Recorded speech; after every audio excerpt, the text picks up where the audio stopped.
भोजपुरी के global trending star यानी कि खेसारी लाल यादव जी का अभी अभी एक गाना रिलीज हो गया है होली का, जिस गाने का नाम है हाला भइल होली में। जी हाँ दोस्तों, और यह वीडियो सॉन्ग रिलीज कर दिया गया है। आइए जानते हैं इस गाने के बारे में, सिंगर कौन है, इस गाने में खेसारी लाल यादव जी के साथ में लेडीज़ एक्ट्रेस कौन सी है, इस गाने को गीत किनका है, इस गाने में म्यूज़िक किनका है, इस गाने को कौन से यूट्यूब चैनल पर रिलीज़ किया गया है, सभी जानकारी देंगे। पहले वीडियो को आप लाइक कर दे, चैनल को सब्सक्राइब कर दे।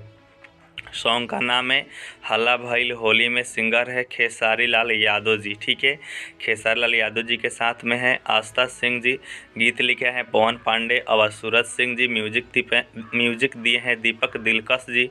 और इस गाने को आज ही सुबह में दोस्तों रिलीज़ किया गया है। कहाँ पे? तो Blue Beat Bhojpuri YouTube channel पर रिलीज़ कर दिया गया है। अगर आपको देखना है तो इस गाने का लिंक मैंने अपने वीडियो के डिस्क्रिप्शन बॉक्स में डाल दिया है, तो जाइए लिंक पर क्लिक कीजिए, इस गाने को सुनिए, खेसारी लाल को सपोर्ट कीजिए। ठीक है दोस्तों।